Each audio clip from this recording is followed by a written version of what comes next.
So we'll call the meeting of the medical board to the order and roll call, please.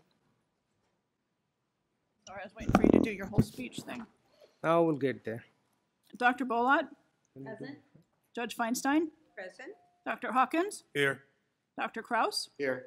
Ms. Lawson, Here. Dr. Levine, Dr. Lewis, Present. Ms. Pines, Here. Ms. Sutton Wills, Here. Mr. Wormuth, Here. Ms. Wright, Dr. Yip, and Dr. Gonadev. Here. Thank you. Thank you. We got quorum, so let me now go through what Kim wrote here. I want to ask all of to please turn our cell phones to silent. You may notice board members accessing their electronic devices. Laptops went to electronic devices during the meeting. They're using the laptop solely to access the board meeting materials that are in electronic format. This is an official meeting of the Medical Board of California. As such, disruptions to the board's business will not be tolerated. You have a designated time on the agenda for public comment and ask for public comment on each item. I ask that you will be respectful of the need to conduct the board's business. Should anyone disrupt this meeting, I will ask the person to conduct him or herself in such a manner that permits the board to transact its business. This meeting will be available via teleconference. Individuals listening to the meeting will have an opportunity to provide public comment and will be assisted by a moderator who will be facilitating the teleconference process. For those members of the public participating via teleconference, please wait until the moderator has introduced you before you make your comments. To request to make a comment during the public comment period, please press star and 1. You will hear a tone indicating you are in the queue for comment. If you change your mind and do not want to make a comment, please press star and 2. Assistance is available throughout the teleconference meeting. To request a specialist, press star 0. Each person will be limited to 3 minutes and per agenda item. During agenda item 2, public comments on items not on the agenda, the board has limited the public comment period for individuals on the teleconference to 20 minutes. In addition, public comment from individuals here at the meeting will be also limited to 20 minutes. Therefore, after 20 minutes, no further comments will be accepted. During public comment on any other agenda item, 10 minutes will be allowed for comments from individuals on the teleconference line and those in the audience. After 10 minutes, no further comments will be accepted. Business Services Office staff will be assisting me with receiving the public comments via teleconference during this meeting. The board welcomes public comment on any item on the agenda, and it is the board's intent to ask for public comment prior to the board taking action on any agenda item. For some reason, I forgot to ask for public comment on the agenda item, and you wish to speak on that item, please raise your hand or come forward and you will be recognized. I would like to request all speakers complete a presenter slip so I can call on you by name at the appropriate time, and the record of this meeting can be full and complete. However, this is voluntary. Please give the speaker slips to Ms. Cruz Jones. I will do my best to call upon everyone who has supplied a slip for the agenda item and recognize those who wish to make a last-minute comment.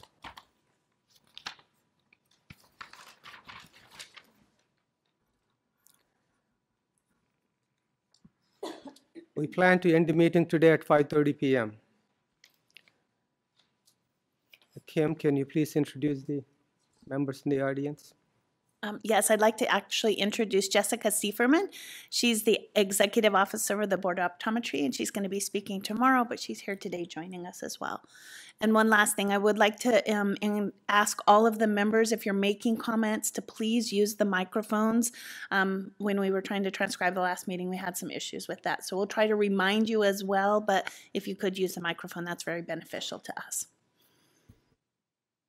Okay, thank you, Ms. Kirschmeyer.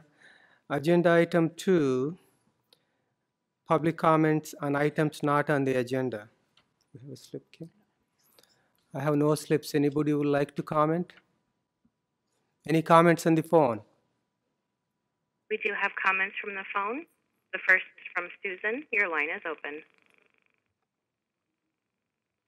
6 years ago, certified surgeon I was referred to by my doctor for a breast reduction removed my gluteus, infragluteal ligaments, parts of hamstrings, and more without need or consent. He cut me in dozens of muscular zones, stabbed my sciatic notch, knee joints, and bony trochanter. The surgical plan doesn't match what he did. I wasn't a candidate for what he did. I was petite, athletic, at my perfect muscular weight and fitness, yet he removed 6 pounds of needed tissue, destroyed my fascia structure, systemic health, and botched my breasts. In consultation, the surgeon said, minimally invasive, conservative, and my concerns were totally overblown. In deposition, he said he learned power-assisted liposuction, which he used against my knowledge by reading instructions out of the box. He left me excessively bloodied, in intractable pain, and disfigured. I'm on SSI disability with serious physical health problems and hypertrophy due to his careless, unskillful actions. I'm unable to run my businesses, support myself, complete life tasks, have normal relationships, exercise, pursue advanced degrees, buy a home, take care of my elderly mother, travel, or enjoy life. I'm at risk for homelessness and will die young due to this. The surgeon engaged a defense team to slander me and cover his crimes. His paperwork is inept and fabricated, and his photos are deceiving. The TV show surgeon he hired, who lied in court for him, works for your board. I filed a case against both the surgeon and his witness. The case against the surgeon was supposedly investigated yet closed, although there's plenty of evidence of wrongdoing. 10 doctors, including 4 board-certified plastic surgeons, have said this was below the standard of care, shows evidence of negligence, and was surgical battery. There's no way to verify who did your investigation and what their reasons were for taking the side of the surgeon who destroyed my body by going on an egregious sculpting trip against common sense or consent. Your board also refused to investigate the complicit witness who works for you and lied in court and is guilty of moral turpitude. The Medical Board of California has a statutory required mission to prioritize public safety above any value or goal. Senator Jerry Hill said in an email to me, failure by the Medical Board, California Medical Board, to meet this goal in each case is egregious and legally, ethically, and morally unacceptable. The board's failure in my case... Ma'am, please conclude. California. In the interest of public safety, I propose we start a new case or reopen the existing case.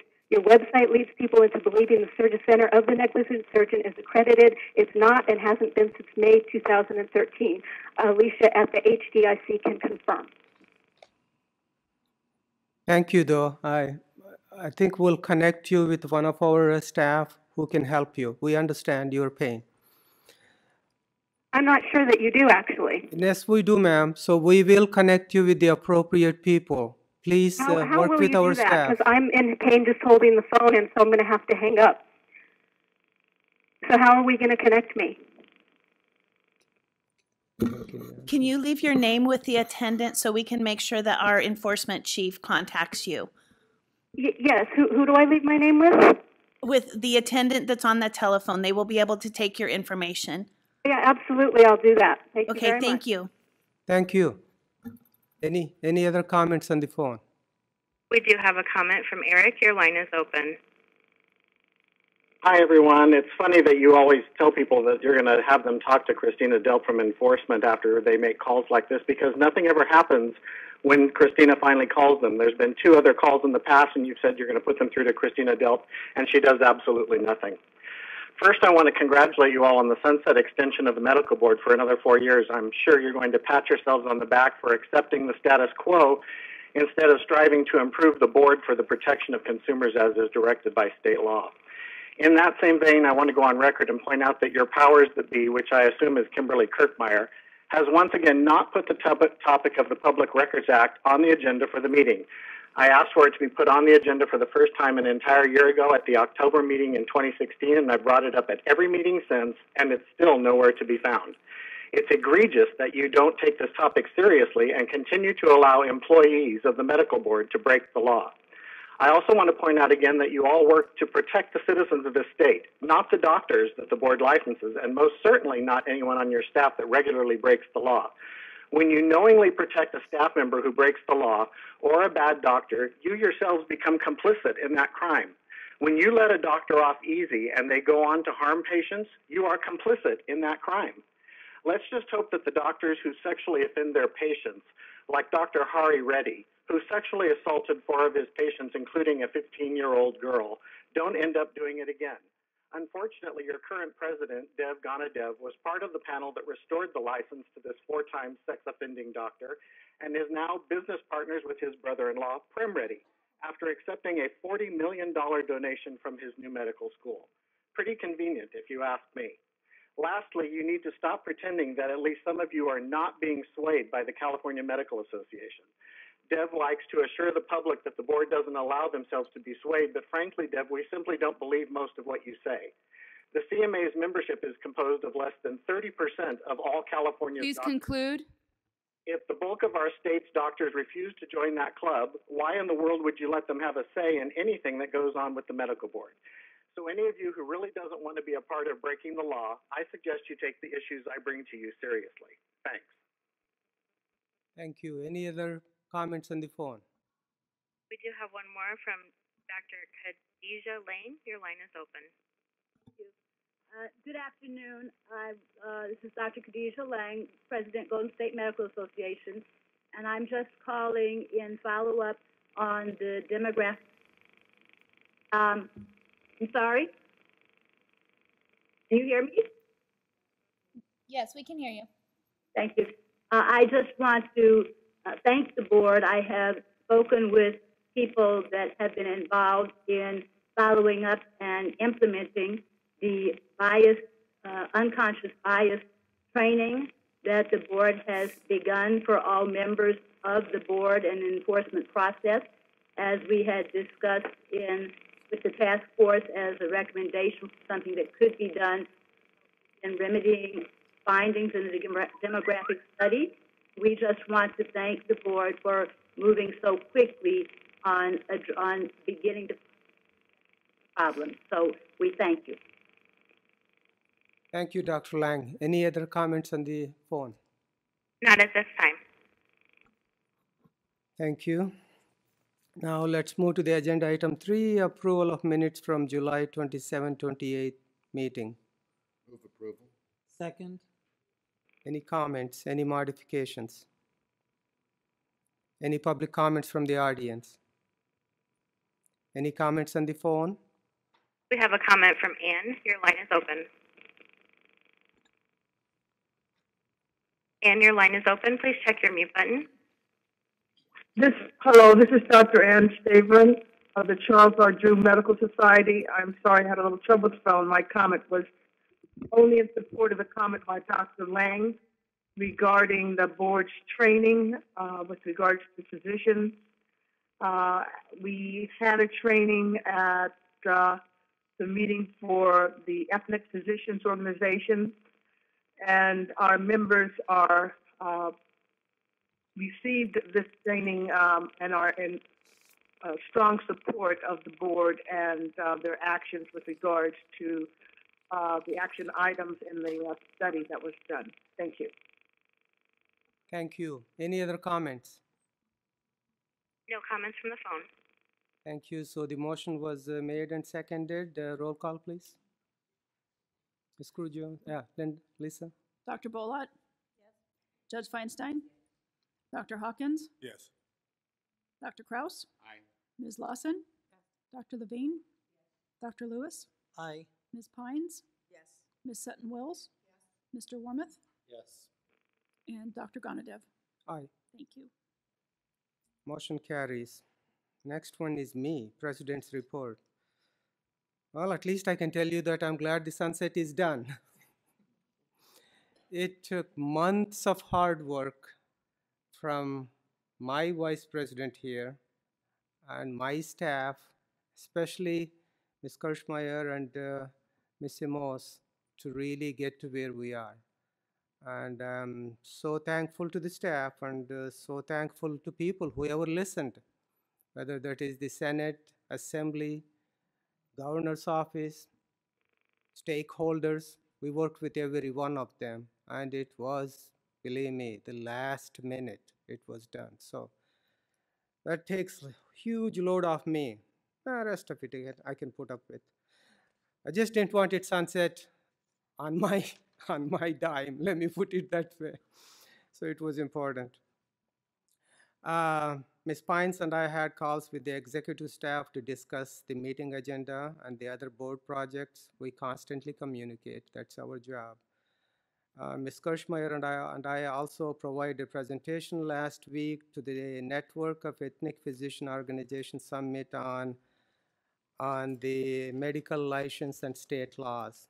It was a very good meeting, and then this Sunday I presented this same to the American College of Surgeons chapter for the Indian physicians. So we do these things as much as possible to really prevent harm. It's extremely important to remember that preventing is better than just disciplining it afterwards. We're also trying to look at, probably Mr. Warmoth brought it up to me, 5-10 minute presentation to the consumer groups on what board does, how can they easily get to the board and explain what our job is and what we do. So I think we'll get there. In the end, goal is to inform what all we do and make sure that people get the best and safest quality health care. With the loss of Dr. Bishop, I have asked Ms. Lawson to take over the chair of the Application Review and Special Program Committee, and also asked Dr. Hawkins to join the committee. You'll find a new roster under the agenda item 4. If any member wishes to change their committee assignment, please feel free to contact me or Ms. Kirschmeyer. With that, again, I do want to thank all the people involved in to getting this sunset done so that we can carry on for the next 4 years. Any comments on the report from the board members? Okay. Comments from the audience? Comments on the phone? We have one comment from Eric. Your line is open. Deb, you said you worked with everyone on the Sunset Review. To my knowledge, you didn't work with patient safety advocates. You all barely answer my emails, let alone speak to me with the issues I brought up in regard to the medical board. You only worked with people, apparently, who furthered your goal to keep the board going without making it better. And I can see the smirk on your face. I would appreciate it if you'd be respectful when I speak. Thank you. Thank you, Mr. Andrist. Any other comments on the phone? No comment at this time. Okay, we'll go to the next item on the agenda, Executive Management Report, Ms. Kirschmeyer. Oh.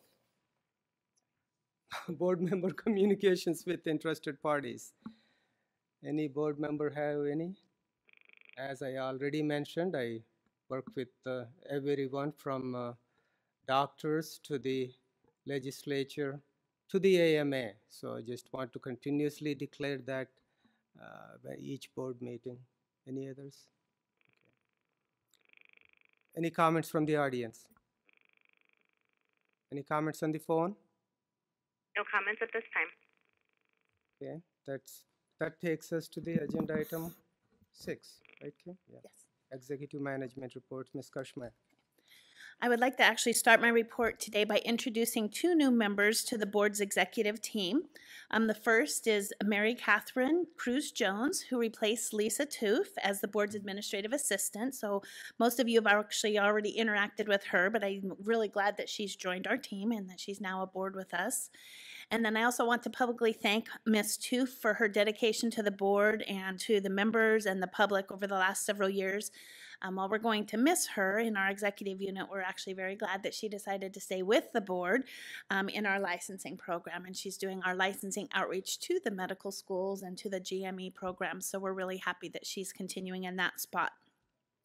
The other individual I'd like to introduce is our new Deputy Director, Christine Lawley.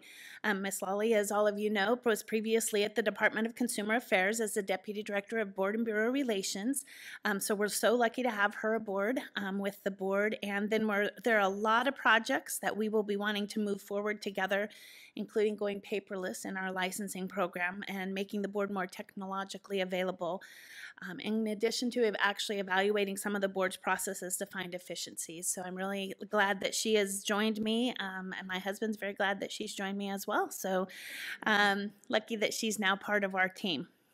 Okay, so as usual, I'm not be going over all of the summaries that you have in your packet unless someone has a question. However, there are a few statistics that I'd like to actually point out.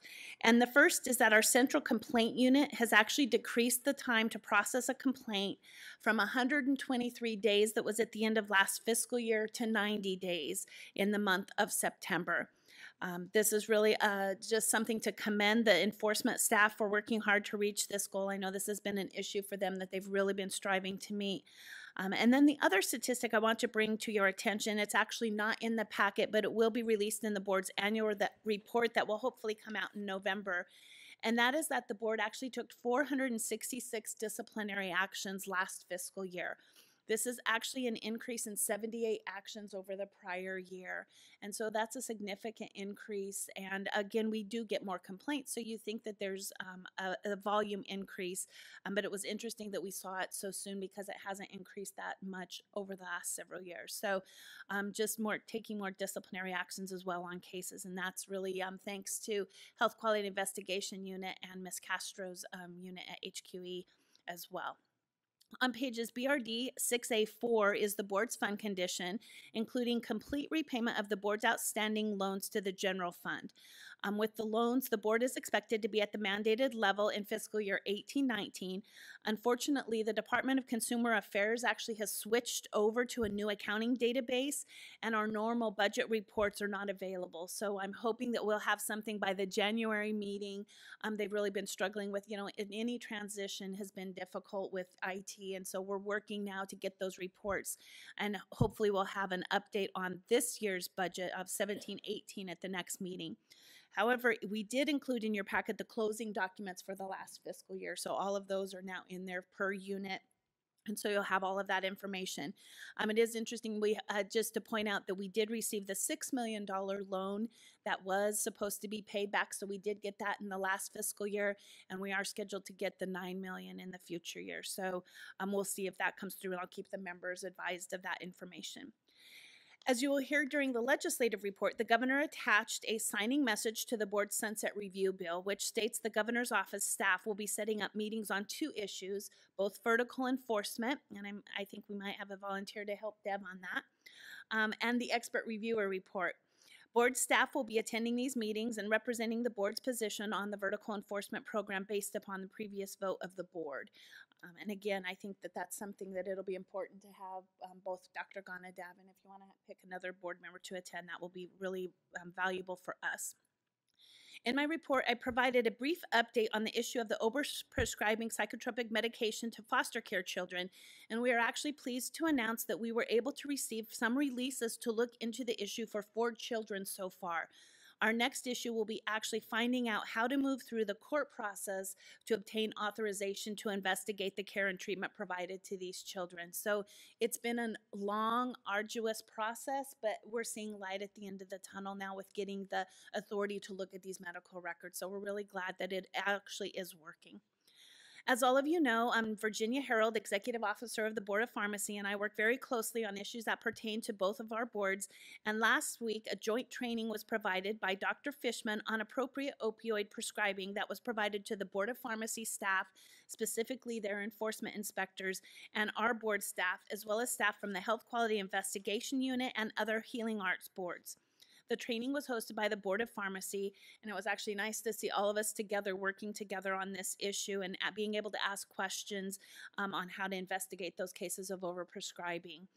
We will continue to find areas where we can work together on these issues.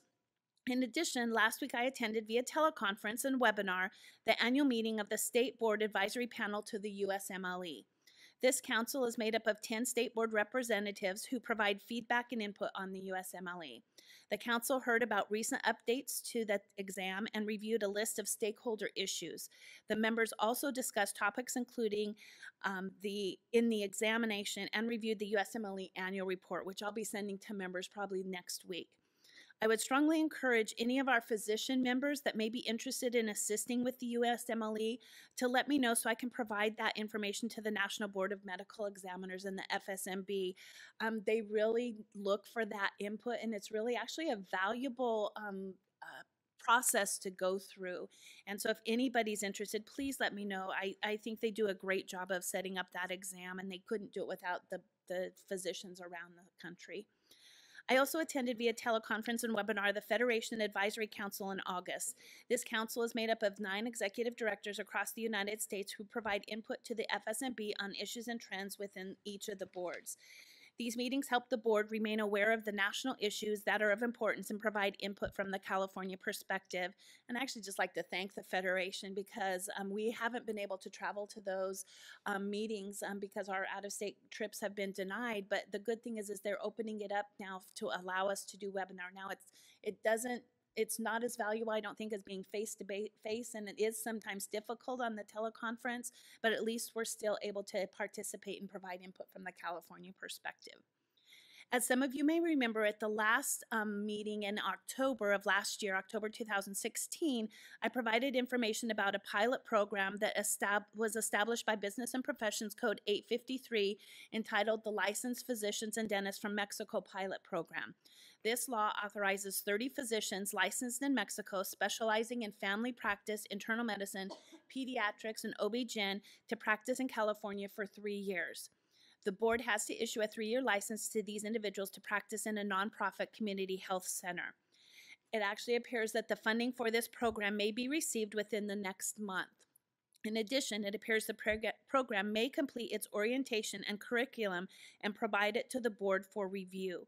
So the law requires that we actually review that curriculum and approve it, and we'll have to have a medical consultant relook at it first and then send it to the board. If the board's medical consultant completes his review prior to the January board meeting, there may be a need for an interim meeting, and that's why I'm kind of bringing it to your attention. We will reach out to members and try to find dates that we can get a quorum for this issue. The meeting would be able to be done via teleconference, and I'll be providing more information as that comes forward. Board staff have actually been meeting with Governor's Office staff, the Department of Finance, the Department of Consumer Affairs, and Business Consumer Services Housing Agency on this issue, as well as legislative staff. So again, more information will be forthcoming once we get the funding, because again, we can't do anything until we get the funding to actually have that information be able to even go to a medical consultant. I would also like to let the members know that the Department of Consumer Affairs released its new license lookup system a few weeks ago. And so I really encourage any of you that's used to the old lookup system, please go on our website and go and do a search. It's very different than what it was before. First of all, the first thing you'll notice is that was to where before you used to have to wait for quite a while for the name search to pop up. It actually works very quickly now. It comes back within seconds. And then also there's numerous filters. So now an individual can actually go into that screen and they can start choosing what they're looking for that physician, counties that they're located in. If they've had action, it's actually a really good tool, not only for the public, but we get a lot of requests for information. And this is actually going to be able to have individuals actually use the system rather than have our staff have to pull the information. So that's another thing that's out there as well. Now we are, and actually it's with the Department of Consumer Affairs, they're actually taking input on the system, and our staff reached out to some of our stakeholders to obtain their feedback on the new system, and any improvements can be made. So we're really looking to receive feedback on that system still, and I think that we'll be able to get more improvements in because it's actually built by Department of Consumer Affairs staff. It'll be easier to put those changes in. One other item that I want to make members aware of is the possible need to relocate our offices in Sacramento. We are currently in the soft term of a lease agreement and several negotiations are occurring. We've been working with the Department of General Services and the Department of Consumer Affairs staff on this issue. Movies is expensive and it's also very disruptive to staff. So we are hopeful that it will not be necessary.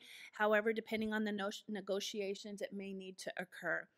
I will keep the board informed as more information is available. It's still early in the process, but I do want to make you aware of it because the impact of moving is quite extensive. Ms. Pines and I have talked about it, and I will do everything we can while keeping our staff safety in mind to stay at the location that we are. But if we do move, it will be a significant hit to the budget. And again, downtime during the time of moving is significant. You have to pack up, you have the time to move, and then unpack. So we'll be working on all of that. Yes. To where the move would be? No, we don't have a location located yet. So how it happens with the Department of General Services, once we actually identify that we can't stay where we are, they go out for a site visit, a site search, and then individuals come back, and then we have to see what kind of build out we would have to do at that location. So it's not anything that's going to happen, but it's something that we have to plan for. May not happen. It's just real dependent on a lot of circumstances that are going on. And we'll keep I actually have a all staff meeting in November with all the staff too. So we'll be notifying them and kind of going through discussions with them as we move through the process as well. And then finally, as you all know, the Federation is seeking individuals who are interested in serving on committees with the Federation. And I've actually only heard from Dr. Kraus at this time, who would like to be nominated to the Ethics and Professionalism Committee and any committee where his expertise could be used. So if no one else would like to be nominated, then at this time, I'd actually like to ask for a motion to approve the preparation of a letter for recommendation and support for appointment of Dr. Kraus to that committee. So moved. Have a second. Okay. Any comments from the board members? Comments from the audience? Comments on the phone? There is a comment from the phone from Eric. Your line is open. Kim, I wonder if there's any correlation between the boards coming up with more disciplines now that we're monitoring the board's every move and mirroring all the disciplines and problems on our patient safety website at bit.ly.com/DocCaught. Now that the Breeze search interface is almost worse with the new changes, it's a good thing citizens have our new website to look up bad doctors. The font on the new website is often extremely tiny, and you still can't look up, say, all the doctors in California who are sex offenders, something Carrie Webb wanted to charge me over $1,000 for. We work in Breeze hundreds of times every day, and no one contacted us for our input. You brag about everyone working together, but there seems to be a roadblock with working with me. I guess I can't be a part of everyone. Also, I sent some letters to you in care of the hotel. Please make sure that each of the board members gets their copy. Thank you. Thank you. Any other comments? No comments from the phone. Okay, Ms. Cruz, roll call, please. Roll call. This is for the motion to recommend Dr. Kraus. Dr. Bolat? Judge Feinstein? Yes. Dr. Hawkins? Yes. Dr. Kraus? Aye. Ms. Lawson? Yes. Dr. Levine? Yes. Dr. Lewis? Aye. Ms. Pines? Yes. Ms. Sutton-Wills? Yes. Dr. Warmoth? Yes. And Dr. Gonadev? Aye. Motion carries. Mr. Warmoth was cringing when you said doctor, but okay, Kim, can you conclude the report? Yeah, so this concludes my report unless there are any questions. I have a couple questions. Go ahead. I heard the word webinar a lot, and you know my feelings and others about that. I know you love flying, but it's really a shame that we missed the face-to-face. I would have actually wanted to be on the education committee, which I've been on twice, but because of the financial hit that I have taken, I couldn't chance it. But it's a shame because I really enjoyed that interaction with FSMB. So the number of complaints has gone up, and as you move into an age of more technology, it may be easier for people to submit their complaints online.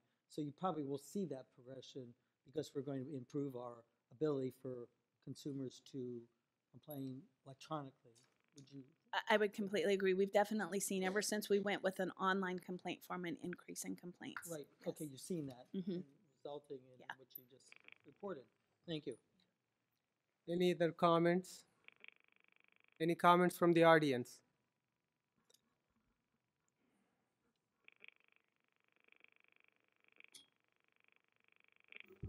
Good afternoon. Julie D'Angelo, Felma from the Center for Public Interest Law. I have looked at the new Breeze website thing, and I have to agree with Mr. Andrus that the once you get into a physician's profile, the font size is incredibly tiny. It may be a factor of my decreasing vision as I age. It may also be my particular computer, but it's almost unreadable. And so if it's easy to fix, font size is definitely something you should address. Thank you. We can take that back. Thank you, Julie. Next one is Marian Hollingsworth.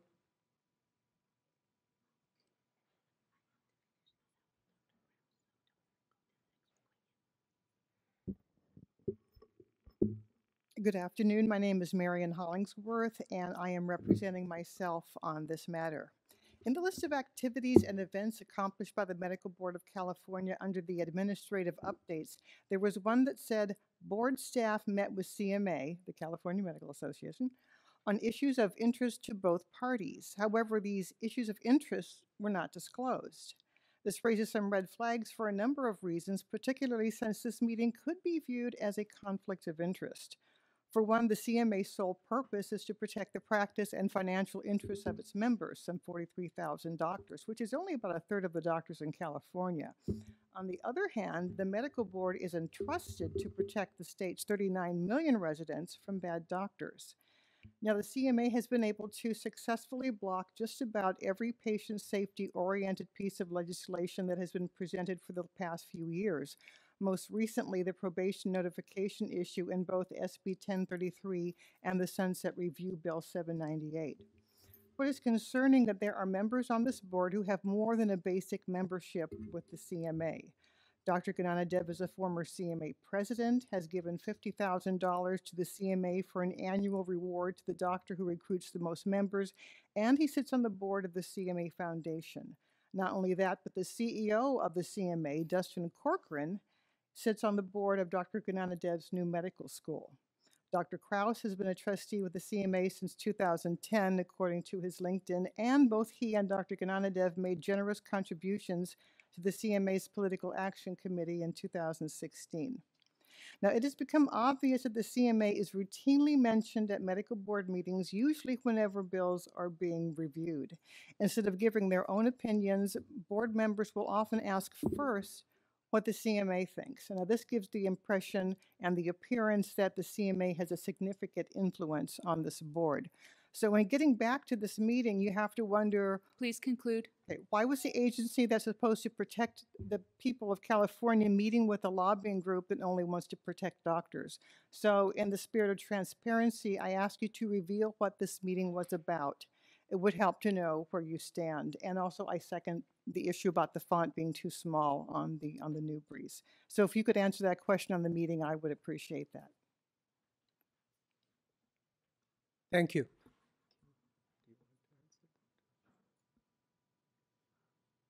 I have to think back. We met on the physician health and wellness program discussion. We met on changes that need to be done to radiologic health. And do you remember, Miss?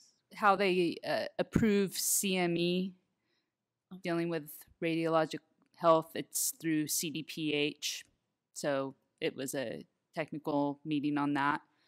And typically we go over things on the agenda coming up for upcoming meetings. And the invitation to meet with consumer groups is always extended. And we've met with Consumer Union Safe Patient Project individuals upon request, and that's always available.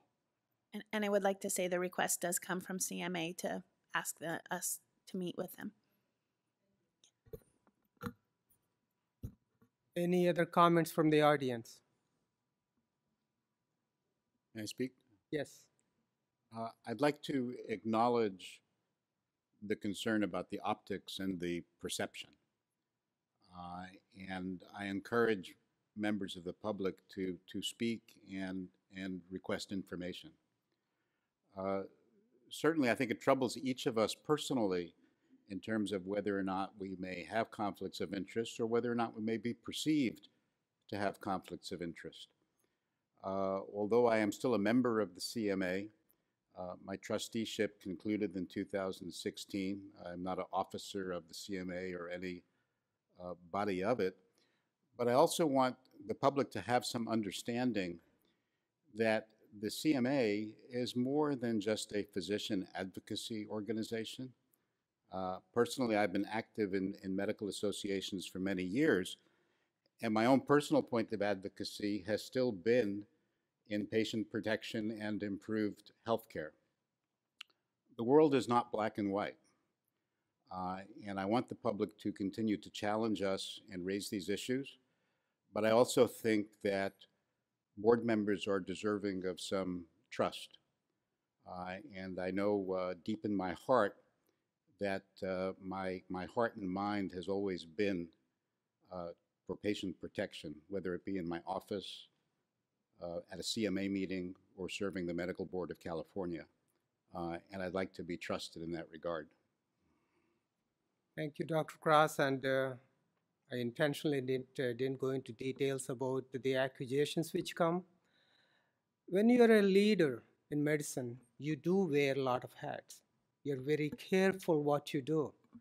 Just for your sake, I'll give you, my entire life was spent at a county hospital, taking care of poor people. So just don't go there calling all kind of conflicts. If you're a leader, I was CMA member. 10 years ago, I was CMA president. I am member of the foundation. Foundation's job is actually, foundation changed its name to Physicians for Healthy California. So the mission of the foundation is to improve the health in California. I'm an AMPAC board member. I actually read the entire 2,000-page health reform bill because I was president of CMA at that time. I worked in Congressman Waxman's office and Speaker Pelosi's office at length.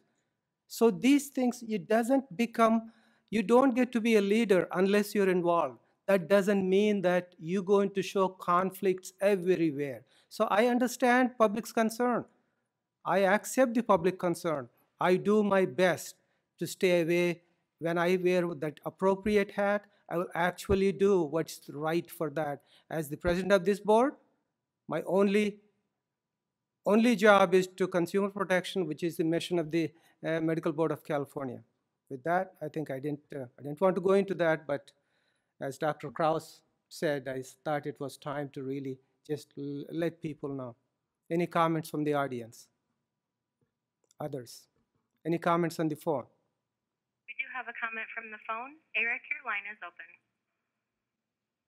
Dr. Cross, how can we trust board members when we see you regularly giving licenses back to doctors who in any other profession, teachers, police, any other profession, would have their license revoked? Doctors who sexually molest patients are often getting their licenses back. Ask Dev Gananadev about that. Dev, you work at a county hospital that has been under federal investigation, and your partner in your new medical school, Prim Reddy, is currently under federal investigation. How exactly are we supposed to trust people like you on our medical board? And back to the complaints being easier to file online, sure, there are more complaints, but the disciplines are not going up proportionately. They are always only in the hundreds. So think about that. If there's more complaints, why aren't there thousands of disciplines, not just hundreds?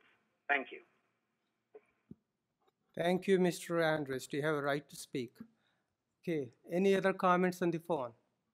No comments from the phone at this time. Then at this time, I'd actually also like to ask Dr. Krause to provide an update on his Federation work group on the stem cell therapy that he attended. Thank you, Kim. Ms. Kirschmeyer and I attended the Federation of State Medical Boards meeting in April in Fort Worth, Texas. This was the third time attending the FSMB meeting, and I found it to be very helpful. We're lucky to live in a nation that has 50 plus individual experiments going on in each state as to the best way to do things. And I'm a firm believer in paying attention to what happens in other states, and the FSMB is a perfect platform for us to learn from one another. As you know, stem cell clinics are cropping up all over town. It's hard to go through a day without hearing an ad on the radio, on the internet, on TV, in the newspaper for stem cell and regenerative therapies. And this has become of increasing concern nationally as well as locally. You may be aware of an article that was published in the New England Journal of Medicine earlier this year that described 3 people who were totally blinded after receiving what were called stem cell treatments at a clinic in Florida for macular degeneration. So the FSMB decided at the April meeting to convene a work group to study stem cell and regenerative therapy, and I was fortunate to have been selected to serve on that committee. This committee has 12 members. The chair is a osteopathic physician from Arizona. There are 7 other state board members, 4 of whom are physicians, 3 of whom are non-physicians, from the states of Rhode Island, Minnesota, Alabama, Illinois, and California. And there are also 5 experts serving on the committee in science, law, and bioethics, 2 of whom are physicians, 2 are attorneys, and 1 is a patient who himself has been a beneficiary of stem cell treatments and is an advocate for stem cell treatments, in addition to 3 ex officio members who are officers of the FSMB and 2 staff members.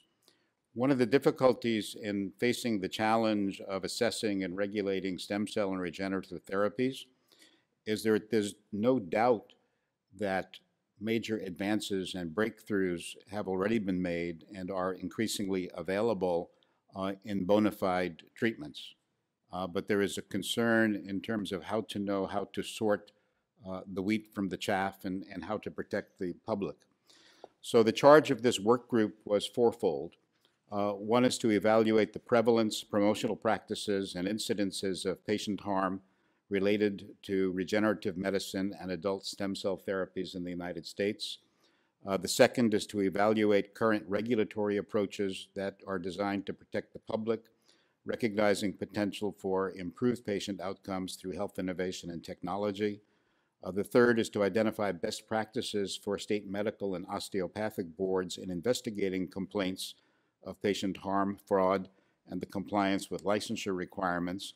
And the fourth is to issue a report on the work group's research findings and recommend best regulatory practices and guidelines related to physicians' use of regenerative medicine and adult stem cell therapies in a manner consistent with safe and responsible medicine.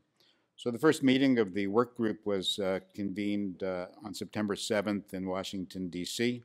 I participated by teleconference from California, and many topics were reviewed, and there was a notation about some of the top concerns regarding stem cell interventions, which I'll summarize in a moment, but there is not yet a report. And there will be a draft report that will be made available to committee members for review and comment in November or December. And in December, there will be a teleconference of the work group again in the preparation of a report that will then be considered at the next FSMB meeting in April. So I want you to know that these concerns are ongoing and being investigated.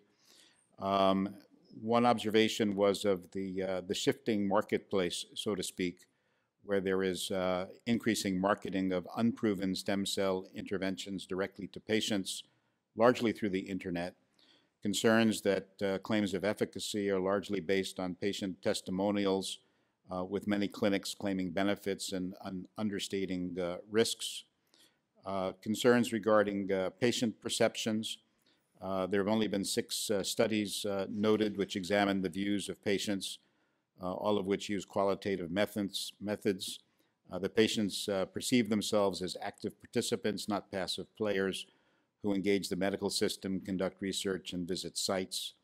All of the patients have an optimistic view of clinics and providers, and many claim a feeling of hopelessness, which has been given them by the medical community, and therefore have been easily attracted to stem cell clinics.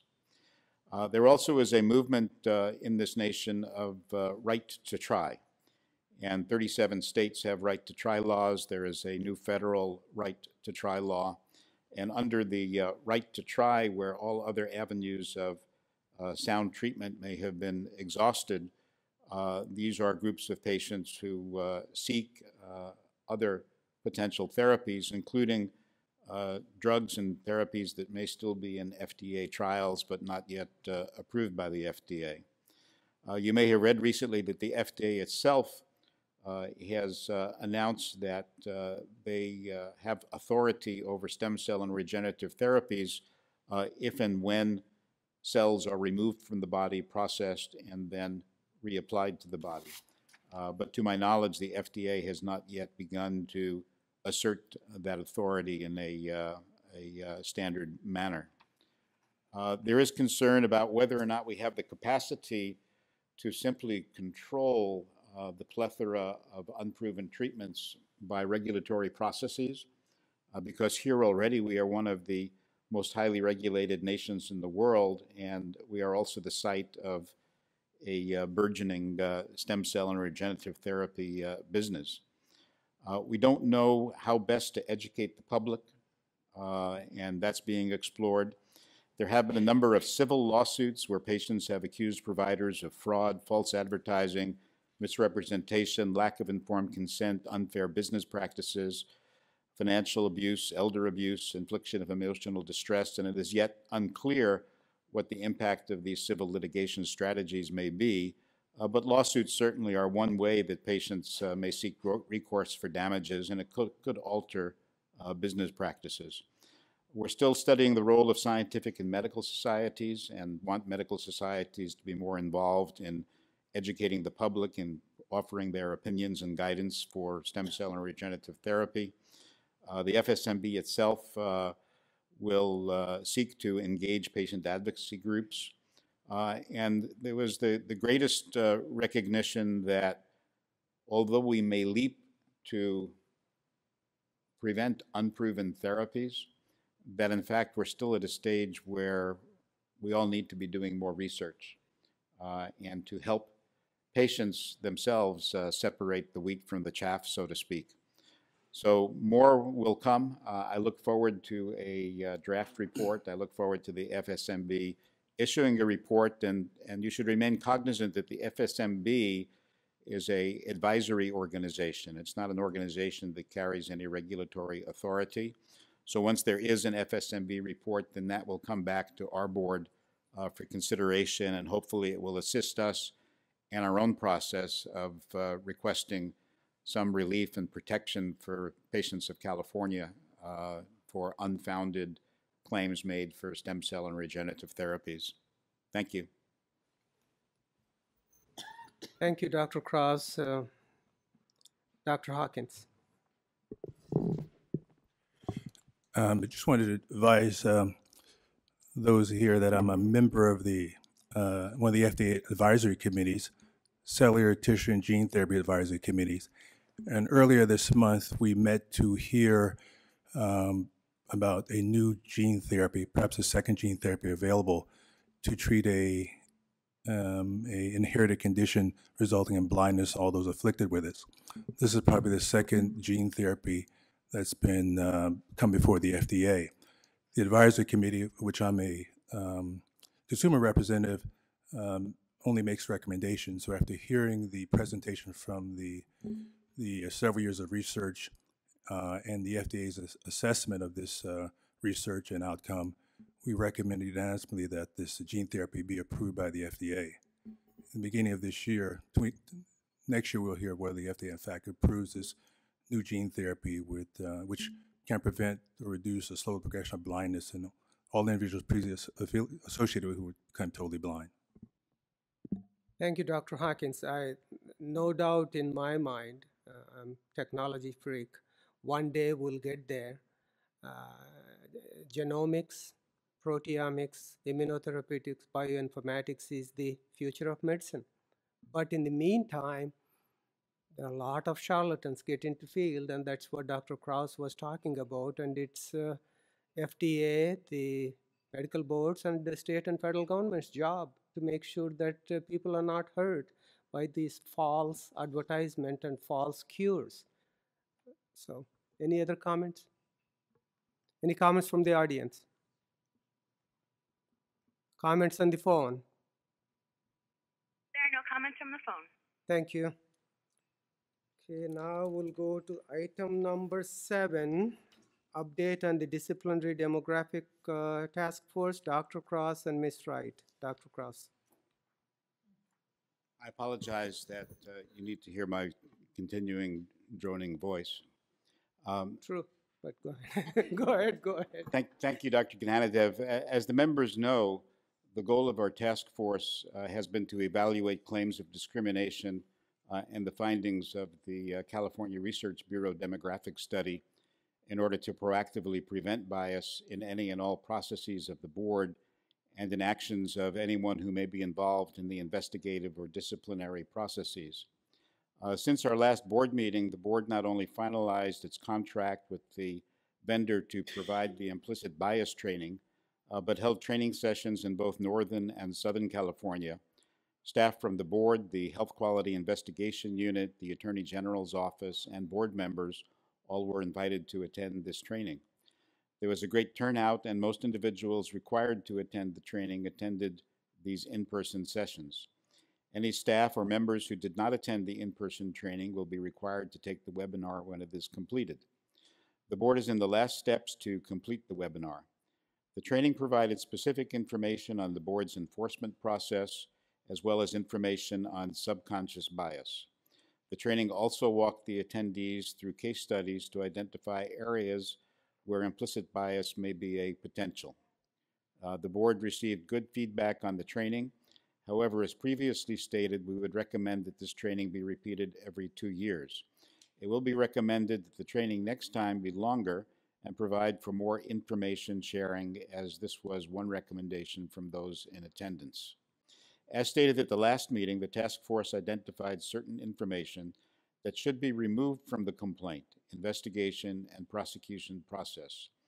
This information included any information identifying the medical school the licensee attended or the location of postgraduate training that was received.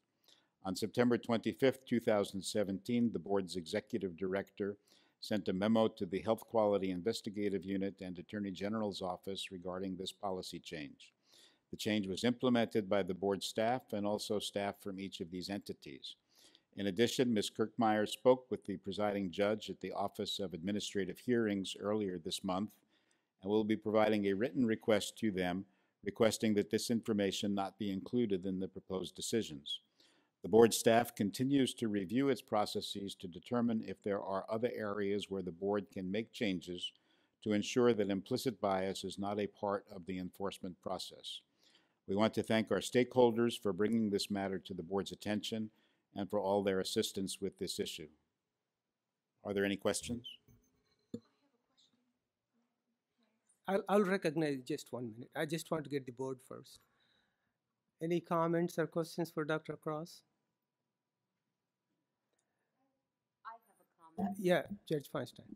Thank you.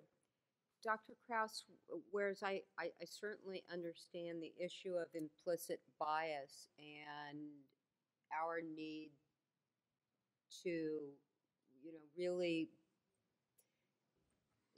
to take whatever steps we need to eliminate it and recognize it. When you recognize it, you tend to eliminate it. I can say just as a trial lawyer and as a trial judge the background of a witness is very relevant to how they are perceived by a trier of fact.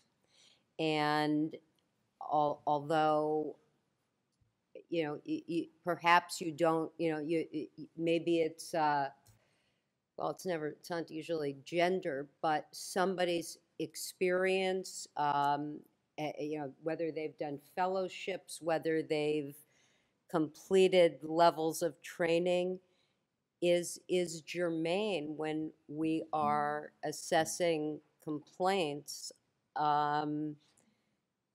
to some degree. I mean, it doesn't carry that much weight, but it does make a difference. And I think it's particularly true with our expert witnesses who review things. So I'm a little concerned that things not get too sanitized so that when we weigh the facts of a case, you know, that we're not automatically eliminating certain perhaps material and relevant facts.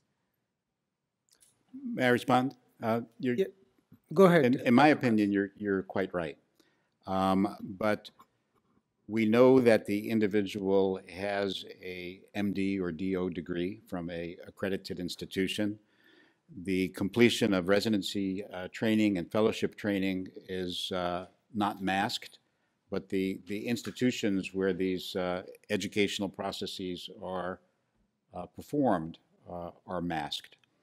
And there has been some concern that even some of our reviewers may have a bias if they see an applicant with a Harvard Medical School MD versus an applicant from an international school MD. And that's the type of bias that we seek to remove. Kim? Yeah, it's interesting that you say this. We actually had a discussion on Tuesday with actually Ms. Castro and her team, as well as Ms. Nichols and her team about this same issue, because we're hearing from the DEGs what's important to them and what we can and can't redact. And so in order for them to be able to try the case. And so what we have decided, just like Dr. House said, is that where they went is going to be taken out. But you will still be able to identify, and they'll be able to identify what training they've had. It's just that it won't identify where that training was received. Now, for the medical experts, obviously that's not going to be redacted because that's going to be in their CV that's presented to the judge. And so it's not the redaction of the expert, it's the redaction of the respondent physician's information that's going to be redacted. So experts will be different. Does that make sense? Yes. Okay. That makes sense. I'm Thank not you. sure I agree with it, but I understand. Oh, we totally understand your feelings because the same way we looked at it, but I think we went to as far as we could to take out any potential. I want to make sure that word is right, implicit bias. It's a potential. And actually the 2 hours plus training I sat through in Los Angeles was fairly good. Number one was that I was able to meet all our investigative staff who work at LA office. It was a lot of fun. Only bad thing was it normally takes 1 hour to drive back. It took 3 hours to come back home in the rush hour. So, but it was very good. I think it's especially everybody going through, and we could see just listening to people participating that yes, there are some biases involved. So it was very good training. So. Any other comments from the board? Then I'll go to audience. Audience comments? Yes, ma'am. Hi. I was wondering if... Please sit down. Can you hear me? Oh. Please sit down. Pull the mic towards you. A quick question. The California Research Demographic Study. Can I have the raw data of that study? Is it available to the public? I really would like to have that. It is not available. It's confidential, and that was the understanding in the agreement. The numbers? I'm just asking for the numbers and the demographics, not anyone's name or anything like that. Maybe we can talk further so we can understand more about what you're looking for. Okay, Yeah, why don't you connect with Ms. Webb so that you can really see what is needed?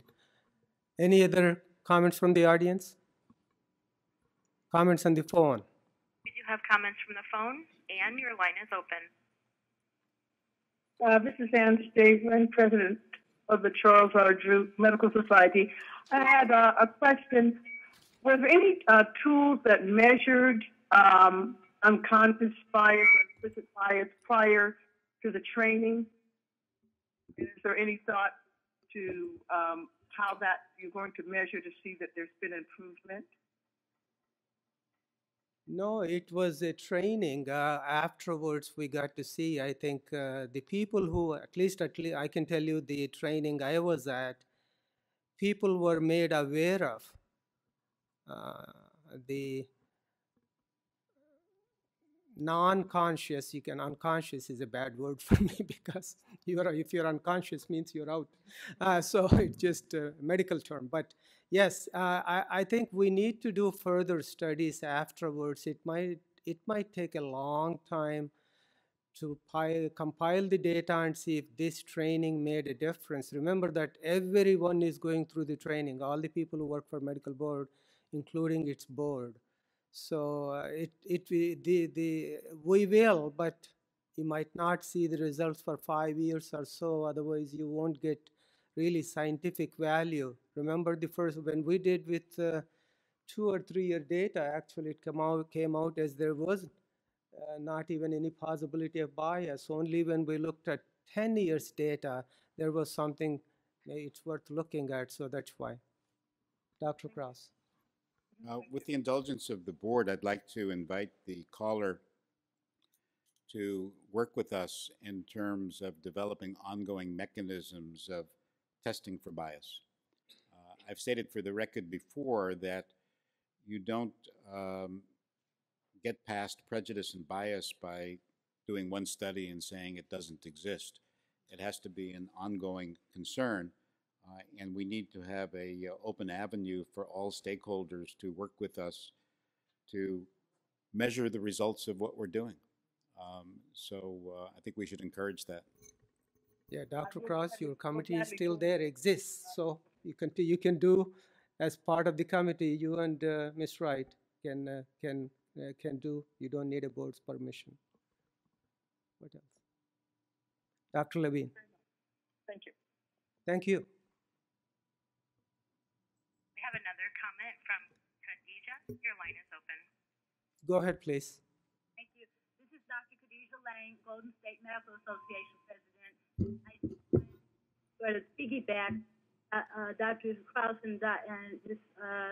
Kirschmeyer sort of already touched on what I was going to say in response to the concern of the judge that even though information is important for people to make a decision, they did clearly indicate that they were only removing the names of the institutions where people who were the accused had done their studies because of the fact that we found that there's not only bias exhibited and thought about towards foreign schools, there's been incidences where people have openly made statements about bias against certain schools if they are not one of the top 10 medical schools in the country or medical facilities.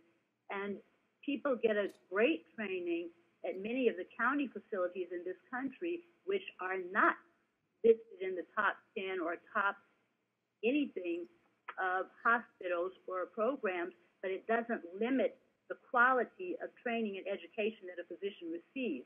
And so a part of the concern is that while you have a valid concern and reason to want to know where your expert witnesses trained and what their basis and background is, for the physician being accused, especially because many minority physicians have not been able to afford to or be accepted into, often because of bias. They haven't necessarily been able to have the opportunity to go to top universities or top medical schools and residency programs. It puts them at an unfair advantage when accusations are made if investigators are assuming from the beginning that, oh, this person is not from a top school, or a top residency. So let's really try to push this further. And this is where... Please conclude. I'm sorry? Please conclude. Okay, and this is where the benefit comes in from didacting that information so all physicians can have a fair look at by the investigators and the board, and we support continuing that. Thank you. Any other comments on the phone? No other comments at this time. Dr. Levine. Yeah, and I wanted to tag on to the president of the Golden State Medical Society's, I forget her last name, and comment. I'm sorry? Thank you. Training is not a guarantee of mitigation of a problem, and I would only point to the mandatory sexual harassment training that millions of Californians take every year, and I think there's really good evidence that it has not solved the problem of sexual harassment in California. And so I think that an effort to understand the impact of the training and to track the consequences of both our intervention in terms of training as well as the change in the presentation of information in the materials will be an important thing. We're not going to, as you said, it's going to take a while for this to wash through the system, but I think these are important steps to understand and evaluate whether the training itself is actually doing anything. Thank you. Then we'll go to the next item, agenda item 8, update on physician assistant board. Ms. Kirschmeyer. So I'm giving this report actually because we no longer have a board member on the physician assistant board. Since Dr. Bishop left our board, he's no longer on there. And I know that they will hopefully be appointing another member to the board from our board, but until they do, I'll give the updates. And I really received it from the PA board. The Physician Assistant Board conducted its quarterly meeting on August 11, 2017 in San Diego during the California Academy of Physician Assistants annual conference. The last quarterly meeting will be held on October 30th in Sacramento. The board members discussed that the Supreme Court of Pennsylvania decided that informed consent can only be given by the physician in the state of Pennsylvania, and DCA Legal Counsel stated that the decision by the Supreme Court of Pennsylvania had no effect on the PA Board's interpretation of California law. Ms. Forsyth reported that the PAB, or the board's budget, reflected a positive 4.2% at the end of month 12. She reported investigative costs performed by the medical board totaled $144,000. It was reported that these costs are rising due to both the number of complaints filed and the complexity of the complaints. Gail Curtis, president and chair of the board of directors of the American Academy of Physician Assistants, presented to the board discussing where the PA profession is now, what the academy envisions for the future, how the practice environment in California compares to other states, and how the academy's new policies aim to ensure that the PA profession will continue to thrive amongst the various advancements and changes in the way that healthcare is being delivered. She stated that the goal of the Academy is to ensure that state laws and regulations allow for optimal PA utilization. The Academy's new policy also seeks to change laws and regulations that would emphasize PA's commitment to team practice with the degree of collaboration determined at the practice level that would eliminate legal requirements for a PA to have a specific relationship with a physician in order to practice. It would authorize PAs to be directly reimbursed by all public and private insurers and would create autonomous majority PA boards to regulate PA practice or give that authority to healing arts and medical boards with PA as members. The adoption of the new policy in May of 2017 resulted in questions, one of which was whether the new policy will allow an inexperienced PA to practice independently. The Academy responded that the guidelines describe a system that requires PAs to practice within the limits of their education, experience, and standard of care, and to collaborate, consult with, and refer to physicians and others as required. California does not meet the Academy's recommended policy that PAs be responsible for the care they provide, as California regulations state that supervising physicians are responsible for all medical services provided by a PA, nor does California law authorize direct reimbursement for PAs. And so this is going to be an issue that it sounds like they're going to be looking at, possibly legislation. I'm not sure what they'll be looking at in the future, but that was what was discussed at that meeting. The PA board also discussed regulations at their meeting, including citations for unlicensed businesses and failure to respond to the board's continuing medical education audit letter. The National Commission on Certification for Physician Assistants is currently lobbying various states for legislation to mandate that PAs retain certification through their agency in order to renew their state PA license. Recently, the state of West Virginia vetoed a bill that would have removed the current the Commission's certification requirements of completing 100 hours of CME every 2 years and successfully passing that Commission's recertification exam every 10 years. The Commission believes that this veto protects patient safety and holds PAs to a higher standard. Currently, California law requires PAs to renew their license to be either the Commission certified or complete 50 hours of Category 1 CME every 2 years. They followed a lengthy discussion. It was determined that the board will investigate the possibility of working with a new national certifying body such as the American Academy of Physician Assistants. The board also discussed updating the sample delegation of services agreement that is online on their website to reflect the amended laws and regulations. That delegation of service agreement is provided as a sample to PAs to use along with their supervising physician. The board discussed the new legislative bills that affect healthcare profession, and most notably for their board, AB 710, which would mandate one meeting every 2 years be conducted in rural Northern California. Lastly, the PA board would like to thank the medical board staff for their continued support and guidance. Comments, Dr. Lewis. Every year or so we hear about scope of practice issues and encroachment on medical practice.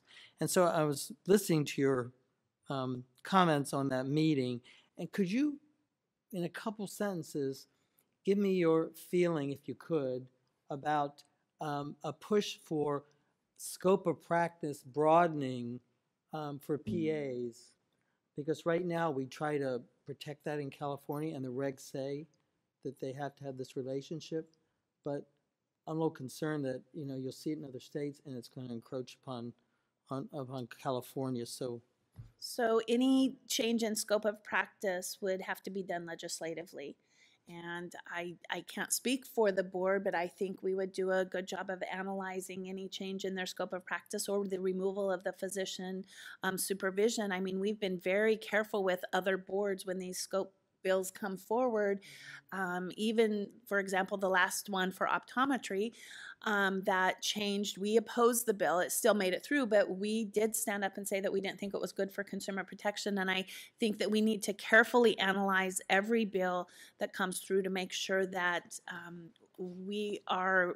we're putting our consumer protection hats on and that we're doing the right thing for the consumers and looking at if you are going to expand the scope, is there adequate training for those individuals in order to expand that scope, or even should that scope be expanded and should it remain? I know one thing that they did talk about, I kind of cut it out, was just the talking about the programs that they have and how long their training is. And I think that if a scope expansion bill came to us, I don't know that we would probably take a neutral position on it anyway, but I think that we would oppose anything that didn't lengthen their training. So I just to give you an answer is that right now our sunset bill extended 3 years of residency after medical school to be licensed in California. Keep in mind, and that was the number one reason for us to go that route was consumer protection. So many times people who are trained a lot less amount of time going to not a MD or DO school and then want similar things. Right now we don't look at that as consumer protection, but when it comes to that, we will evaluate very carefully because we got, I don't know about Kim, I took a lot of hits on why we are doing this 3 years. And our answer was consumer protection, because somebody can finish 1 year, get fired and won't get second year of residency, and they have a license to practice in medicine. Just didn't make sense. So Dr. Hawkins and then Dr. Cross. So I know that Many of the PA programs are going through a 3-year training program, and I think they get a master's degree. I've not looked at the curriculum carefully enough to see if what happens in that 3rd year, is that something that's going to lead to increased scope of practice? Does anyone know about that? So I can't 100% answer your question. I can say what they had here. It says the typical PA program is about 27 continuous months and consists of didactic classroom and clinical phases. Graduating students will have completed 2,000 hours of supervised clinical experiences. So it's not sure. it's basically 1 year of clinical rotations. Medical students go through 2 years of clinical rotations, plus to get licensed, you need 3 years of residency, so that's 5 years in California as of 2020. Understood. And prior to a couple years ago was 2 years of training for PAs. Dr. Krause. I'm sensitive to the word encroachment that I heard. And I'd like to think that we can hold ourselves to be solely concerned about patient safety and serving the public. And one of the things I've enjoyed about our current director is that she continues to reach out to other boards. And I'm hopeful that as time goes on, that we will be nothing but collaborative. And if our opinion of what is necessary for education, training, supervision, and protection of the public can be met by other practitioners, then I don't think we would bar the door in terms of expansion of scope of practice.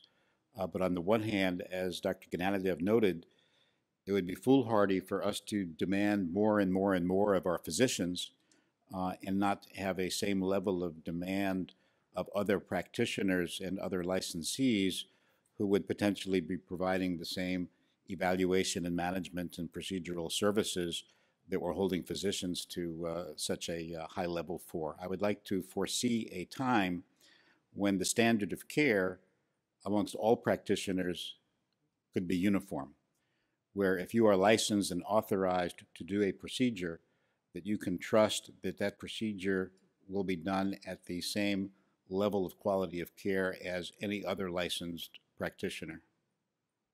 Understood. Dr. Hawkins.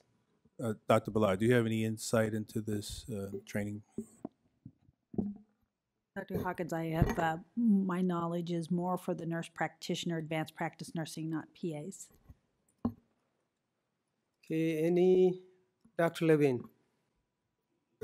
Just one comment. The Medical Board of California was founded in 1876, and this increase in requirement of 3 years of postgraduate training is the first change since Flexner. So for almost 100 years, the standard for licensure has not changed. So I think I'm thrilled that this was successfully incorporated into the sunset. At the opposition of a lot of people. So thank you. And any comments from the audience? Comments on the phone? There are no comments on the phone at this time. Thank you. Well, actually, that gets this meeting to the close. We'll adjourn till 9 a.m. tomorrow morning. Thank you.